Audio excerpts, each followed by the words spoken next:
Welcome to episode 166 of the Ben Briggs podcast. I am Ben Briggs. It is Saturday, people. Saturday the 5th of December 2020. We're in the final month, people. The final month of this hell. Oh, my God. Who'd have expected 2020 to go like this? Do you remember at the start of the year? Shut up. Oh, Jesus Christ. Get over it. We're in it now, people, aren't we? Jesus fucking Christ. People, do you remember? Who would have expected this at the start of the year? Do you remember? I had plans. I was going on. We all had fucking plans, you fucking melt. Melt is my favourite word at the moment, by the way. I just want to clarify that. It's my favourite insult. So use it at your leisure. Somebody's probably going to, I don't know. Somebody, some Inuit or something like that may complain, hey man, melt just reminds me of the lean times we have when there's no ice and we can't go fucking digging holes in the ice and dragging out seals and butchering them in front of our children. I take offence at that. Yeah, so well, I don't know what the fuck I'm on about today, people. Yeah, so we're in the final month of the year, as you well know. You know, like that's no surprise to you, is it? Yeah, it's 5th of December. I hope your week has been good. I have not done very much this week. It's very difficult. I've been doing a bit of writing. I know, people. I've been doing a bit of stand-up writing, assuming it's going to come back. Not anytime soon, but with all the new restrictions that have been added. But I assume it's going to come back at some point. So I've been keeping me old fucking iron. The worst thing about it is usually like if you've got like about 3 or 4 gigs a week, as I usually do. Not sucking my own trumpet there. Sucking my own trumpet, blowing my own penis. It's something like that, isn't it? But yeah, usually you've got about 3 or 4 gigs a week, so you have an idea in the day and you can fucking, test it out at night, assuming that it's well written, and you rehearse it and you've got a vague idea of what you're going to say. That is not always the case, people. Sometimes you just think, hey man, I'm going to try this shit, and then it goes horrendously wrong, and then you have to resort to doing old material just to dig yourself out the fucking hole that you've created for yourself. Fuck knows what that was. It's a little bit windy out today as well, and a bit overcast here. Not to give you a weather report, but it's just fucking dull. I long for the halcyon days of earlier on in the year when I was sitting outside reading a book in the sun. It was fucking gorgeous.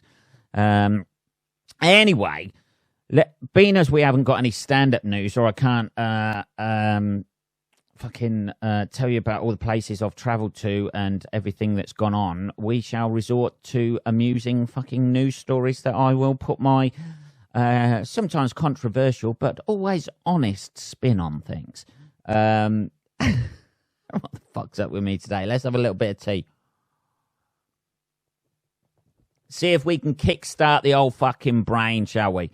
Yeah, so this story made me laugh massively.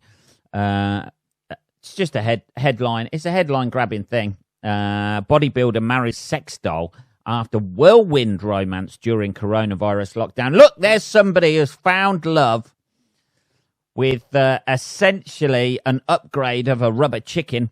Yuri Tolochko, I imagine Russian. They're all fucking barking mad, aren't they, the Russians?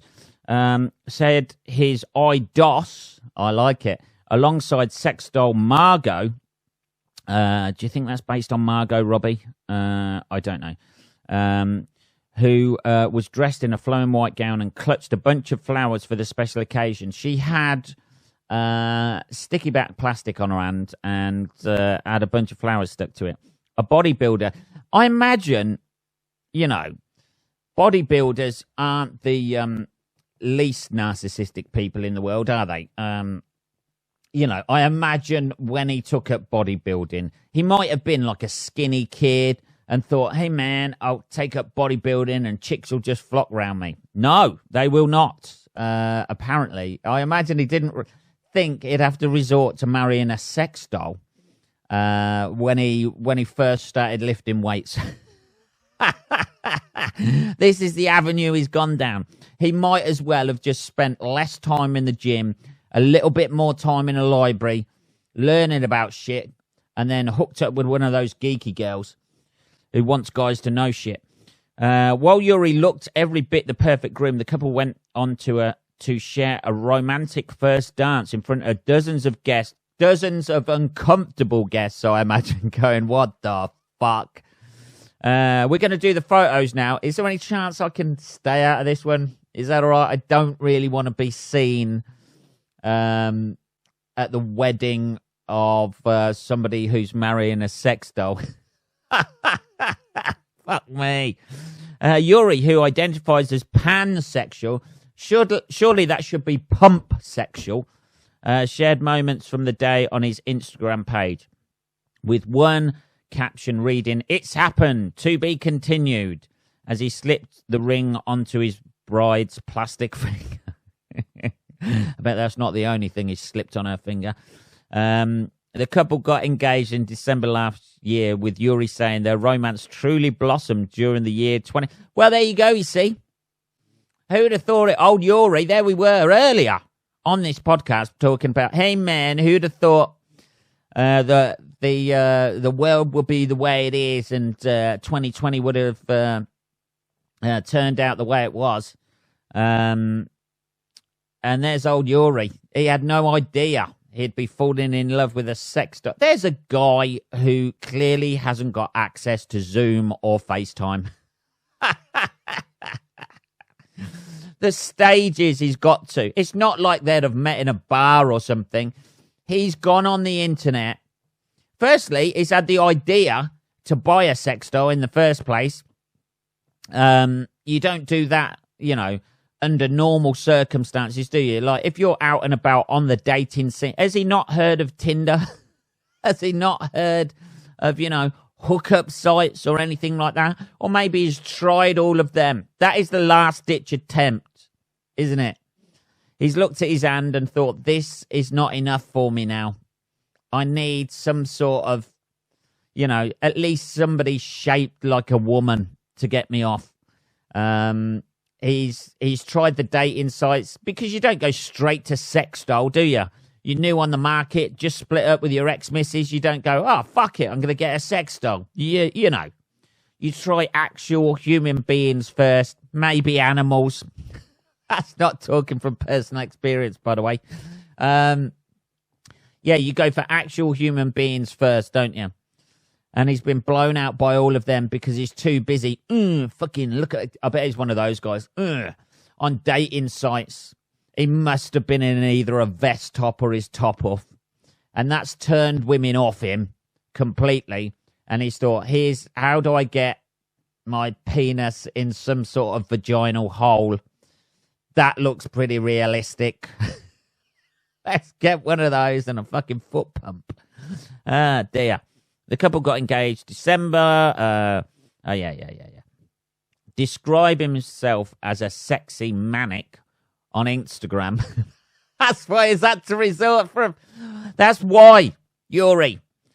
You've had to resort to a sex doll because you describe yourself as a sexy manic on Instagram. Not a sexy maniac or a sex maniac. A sexy manic. So, your fucking grammar is appalling. Because I imagine he was going for sex maniac. Who describes themselves as a sexy manic on Instagram. He shared images of the couple's romantic lifestyle as they cozy up in the bath. Not cozy up. I imagine she's floating on the surface. At least that's a wife who's never, ever going to drown. Cozy up in the bath with one another and snuggle in bed. Jesus. Squeaking out of the bath as you're drying her. In one post, he writes, couples need to talk less and connect more. Surely talking is, you know what, Yuri? You know what, me old booty? I don't think I'm going to be taking, maybe it's just me. Maybe that's my crazy mind here, people. But I don't think any of us ought to really take any relationship advice off of Yuri. Couples out there, you need to talk less and connect more. Oh, thank you. How long you been with your lady? Since she was fucking delivered. Dear, how did you meet? Well, it took about 7 to 10 days for her to get here. I went for standard delivery because I couldn't be asked to pay the $7.99 for the special sign for. Oh, fuck me. Describing how their relationship started, Euro. Jesus, Euro. It was Yuri on the original one. He's changed his name. Where are fucking hell? Oh, fucking internet. Describing how their relationship started, Yuri said he met Margot at a nightclub when he rescued her from unwanted attention. Of course you did. Of course you did. You fabricated. Was she just hanging out at the bar, was she? Just having a couple of drinks, getting hassled, was she, from other guys, and you went in, rescued her, took her home. Jesus fucking hell. Kept her away from the fucking radiators just in case she burst. Coronavirus delayed their original wedding in March before a second planned wedding day was halted when Yuri was attacked during a transgender rally. Jesus Christ. Yuri has a fucking colourful fucking life, I tell you. Leaving him with concussion and a broken nose. Jesus. He wasn't the guy. He wasn't the guy on the train, was he? Describing the earlier attack on him, Yuri said, a few months ago, I started using a female image for performances. I named this character Amanda. Through this image, I convey certain ideas in our society, so I was beaten. I got an idea that Yuri's pretty fucked up. I tell you what, it is fucking ripped though, old Yuri. Of his relationship with Margot, Yuri previously told the newspaper, our story turns me on much more than sex itself. Yeah, because you're a fucking fantasist, you lunatic. Has nobody at any point gone, Yuri, you're a fuck. Come with us, Yuri. Come with us. Follow us into this institution. We're going to have to sit you down, keep you in a padded cell for a while. He'd probably like that. In Kazakhstan, there we go, Kazakhstan, mental. The wedding could legally be held as both partners were considered consenting male and females over the age of 18. What the fuck? I mean, come on. Yuri also previously revealed how he decided to book Margot in for plastic surgery earlier this year. Dear. What did he do? Use a fucking blowtorch? Do it himself? Just melt her face and then reform it? When I presented her photo to the world, there was a lot of criticism. She began to develop a complex. So we decided to have plastic surgery. He's fucking mental. Oh, man. I mean, you meet mental people in everyday life and that sort of thing, but yeah. Jesus, she has changed a lot. At first, it was hard to accept, but I got used to it later on. It was a real clinic with real doctors. I bet those fucking doctors rubbed their hands. After they got over the initial, you realise that is a sex doll, and realising that he didn't realise that, and that she was, they went, yeah, no problem, we'll sort it out, no problem at all. We'll change the colour of her eyes. We can do that. Yeah, it cost them a packet of fucking felt tips and some fucking. And some fucking rubber molds, and cost them about, that'll be 20 grand, mate. That'll be 20 grand. Oh yeah, she looks amazing. Walks out the door. What the fuck was that guy on about? Jesus. Anyway, Yeah, so that's that. You know what, people out there, no matter how fucked up your relationships are, how lonely you are, how sometimes you may feel alone, you may not be in a relationship, you may be looking, you may have unrequited love for somebody, but at least you are not Yuri. That is the main thing. Fuck me, Jesus, man. Excellent stuff. I fucking love it. Also this week, Hitler's back. Guess who's back? Back again. Hitler's back. Hitler's back. Hitler's back. Hitler's back. Nah. Wouldn't you change your name? This is the story about Adolf Hitler, who has been elected Adolf Hitler Unona is a Namibian politician. He has been elected. He's actually been, first of all, he's been named. He looks very sinister on that picture, by the way. Man named after Adolf Hitler wins local election. A Namibian politician named after Adolf Hitler. I mean, you know, you gotta ask your parents a few questions about that, surely. Unless he, unless it's some sort of nickname. Says he has no plans for world domination after winning a sweeping victory in local elections. Adolf Hitler Unona was elected last week as councillor for the Pudja constituency. In an interview with German newspaper Bild, he insisted he had nothing to do with Nazi ideology. No. You'd fucking change your name, wouldn't you? If I was, Robert Mugabe Briggs, I think I'd change that name. I think I'd probably resort back to Ben. Adolf, like other German first names, is not uncommon in the country, which was once a German colony. There we go. Look, but the Hitler bit, he was elected for the ruling SWAPO party, which led the campaign against colonial and white minority rule. He could put back, he could turn it all around for the name Adolf Hitler, couldn't he? You know, that is a lot of responsibility on Adolf's shoulders there. It comes with, I mean, like all of us in society are born into society, and we come with a historical context behind us, don't we? That we're all trying to deal with, like racism, sexism, homophobia, transgender issues and that sort of thing. But fuck me. I mean, I imagine he would struggle to get a job interview, I imagine, if you put your name down on your CV as Adolf Hitler. What are you into? No comment. Hobbies and interests? No comment. Well, it wasn't until I was growing up that I realised this man wanted to subjugate the whole world. He said, adding, I have nothing to do with any of these things. No. To be honest, mate, you're black and Adolf Hitler was white. I imagine they're not going to confuse the two of you.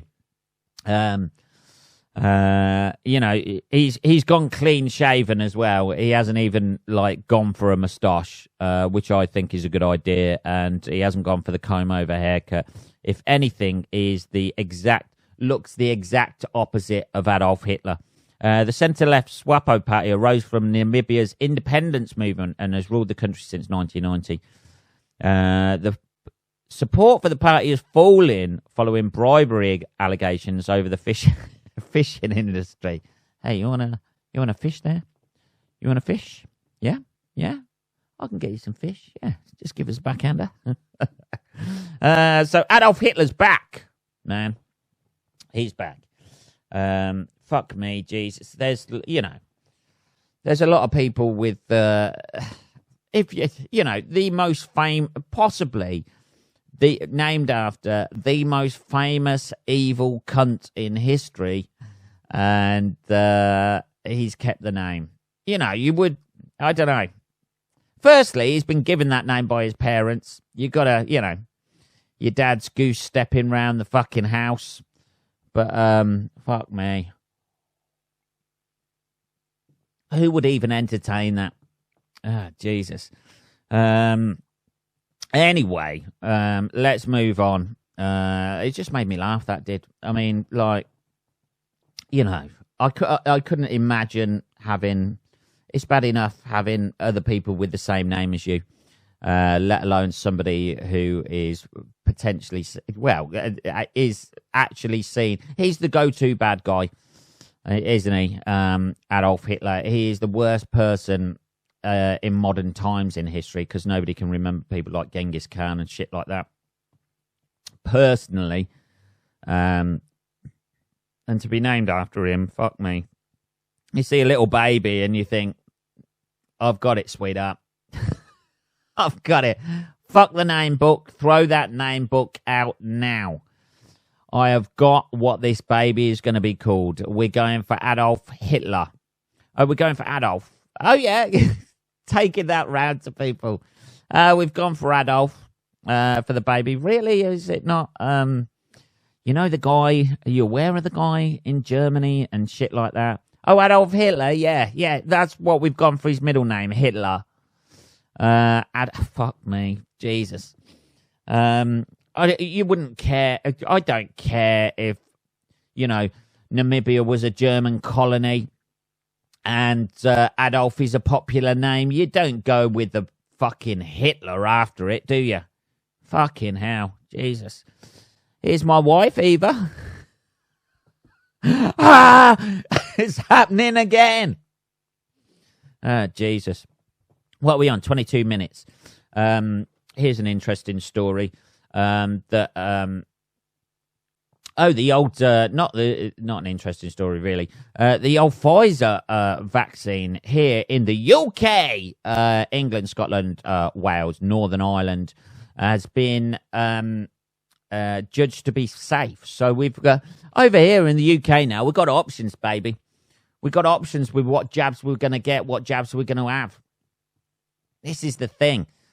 Are you in Team Pfizer or Team AstraZeneca or Team Oxford? This is what's happening. Yeah, we've got a choice, people out there. Hey, people in poor countries who haven't even smelt the fucking, had a sniff of a fucking vaccine yet, or developing one. We've got a potential choice of 3 over here. So yeah, that's what it's like in the West, baby. Oh, fuck me, Jesus! Isn't it like, Isn't it like the poor countries getting fucked and the richer countries still fucking just, cramming, grabbing all of the fucking resources? We're gonna fucking collect everything so our people can live. And then when global warming starts, we'll take over your countries and move in there. I don't know, people. Anyway, on the subject of massive racists like Hitler, well, not massive racists. Well, yeah, he was a massive racist, but I mean, this is what I'm trying to say, people, is this a very tenuous link. There is shock in the newspapers this week, in the sporting, because Millwall fans boo their own players at the first game back at the Den, which is their ground. Millwall football players, by the way, Millwall football fans boo their own players for taking the knee in an anti-discrimination row. Millwall supporters, obviously, well known for their quite liberal views when it comes to race and fuck me. Really? Is anyone really surprised by this?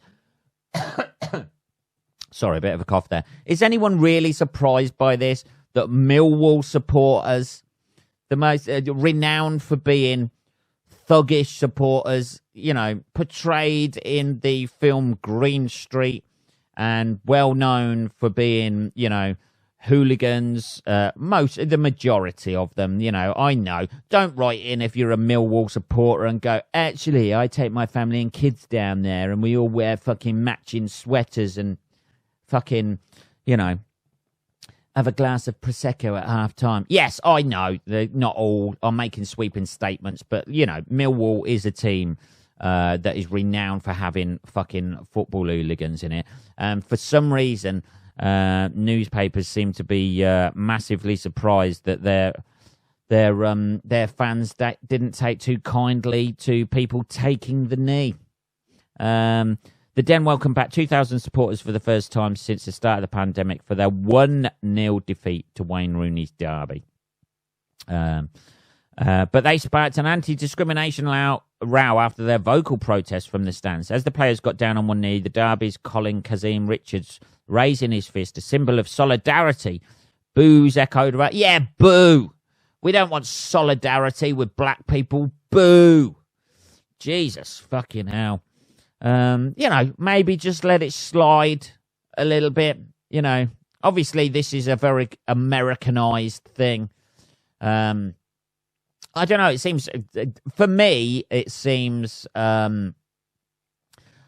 like it's come over from America. Fair enough. I don't give a fuck if people take the knee or something like that. But there seems to be a lack of jeopardy. Like in America, it seemed a genuine sort of like brave, thing to do. Obviously, they're raising awareness of the issues that black people face, like today in the modern UK and America.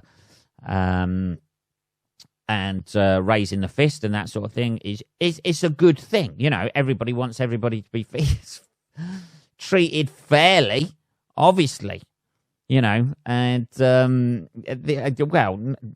obviously the Millwall supporters don't. They've looked at that and they've gone, we're showing solidarity with like black people and black footballers and being more inclusive, and the Millwall supporters have gone, nah, not for us. Boo that. Boo it. Oh, God, that makes me sick. People wanted to be treated fairly. It needs looking at and addressing. I heard it, and I was very surprised. Really, by fucking Millwall supporters. Everybody at Derby is back taking the knee and will continue to do so. There has been a great progress in that campaign, and to hear that today is upsetting for a lot of people. Derby's black striker Kazim Richards branded the duo an absolute disgrace. It fucking is. He added, I will say it every single damn time. This is why I stand and stand proud. Millwall's own black star, Marlon Romeo, declared today's game has become irrelevant. The fans have been let back in, which the whole team was looking forward to. But in society, there is a problem. That is racism. Yeah, fucking hell. I mean, like, are they not cheering that guy? When he scores a goal, do they stand silent? When he scores for Millwall, do they just stand silent and go, no, I'm not celebrating that? No, they fucking don't, do they? I mean, half the time it's just to be, just to be contrary or just to be controversial, isn't it? Like, I'm a fucking, no, I'm not going to fucking go for that shit. Fucking cocksuckers. The organisation Kick It Out, which is to kick out racism in football. We are saddened by the behaviour of fans booing the players taking the knee at Millwall. Take the fucking knee if you want to take the knee. Everybody take the knee. Who gives a, if it helps some people feel more uncomfortable, but not more uncomfortable. If it makes people feel more comfortable, and as if, and has an effect, of making people feel more inclusive, why the fuck would you not support that? We urge the players to continue using their platforms and their voices to support this fight. We applaud the players of Millwall and Derby for taking a stand and defying the hate shown by some fans today. Some fucking knob-end fans, innit? It's the same thing. You're never gonna, those people ought to be banned from a fucking game. I know there's freedom of speech and that sort of thing, and I'm a big supporter of that. But, there's also, a complete lack of respect going on. It's people say, well, I have a platform to voice my opinion as well. That's why I can boo. But, have a bit of, at least think of other people sometimes. It's what, a minute out of your life, even if you fucking hate it. At what point did they start booing? When the knee hit the floor, or did they start booing as soon as it looked like they were going to take the knee? I want to see how committed they were to booing this. Or did they start booing halfway through? Oh, I've fucking had enough of this now, Jesus. I don't know, man. You ain't going to change some people, are you? But hopefully, luckily, in a few years' time, those people will be dead. And then we can boo at their funerals if we wish to. What are we on? 30 minutes, people. It's been a bit of a mishmash of an episode again, hasn't it? It's all a bit news-related. I'll try and weave in a few more bits if we can, but it's very difficult, people. It's very difficult these days, isn't it? Not travelling about and shit like that. Just staying here at Briggs Towers, which we're going to have some news about in the new year. Holy fucking shit, people. That was episode 166 of the Ben Briggs podcast. If you have any questions, if you want to email me with booze, you may do so at podcast@benbriggs.co.uk. I will be back on Tuesday, motherfuckers. Have a good rest of your weekend. Make the most of it, baby, before the new year starts. The new year, the new day, new week. Fuck. What the fuck am I going on about? The new week starts and you're fucking grinding on until Christmas. It's round the corner, baby. Have a good rest of your weekend. I'll speak to you on Tuesday. Take care.